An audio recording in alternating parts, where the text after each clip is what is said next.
স্ত্রী কখনো প্রিয় নারী হতে পারে না, কারণ স্ত্রীর অনেক ভুল।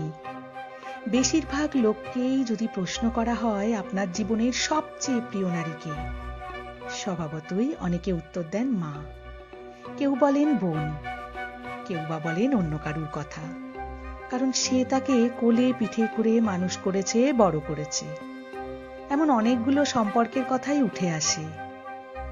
কিন্তু ভাবতে খুব অবাক লাগে জানো, একজন মানুষও বলেন না তার স্ত্রী তার সবচেয়ে প্রিয় নারী।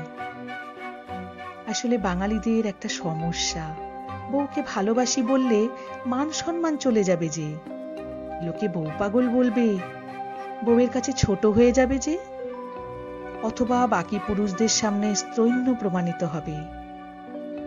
এমন একজন মানুষও কি নেই যার অসুস্থতায় বিছানার পাশে নির্ঘুম রাত কাটিয়েছে তার স্ত্রী? অথবা জীবনের ছোট বড় নানা আপদে বিপদে একা ঢাল হয়ে দাঁড়িয়েছে তার পাশে তার স্ত্রী? অথবা একসাথে জীবনের যুদ্ধটা করবে বলে বাবার বাড়ির আভিজাত্যকে দূরে রেখে স্বল্প বেতনে ছেলেটার হাত ধরে তার ছোট্ট বেলা থেকে বড় হয়ে ওঠা যে বাড়িটা, সেটিকেও ছেড়ে এসেছে সে। শ্বশুর বাড়ির টেলটেলে তরকারি ভাত খেতে না পেরেও বাবার বাড়িতে কখনো জানায়নি যে সে কতটা খারাপ আছে, শুধু বলে গেছে সব সময়, ভালো আছি বাবা।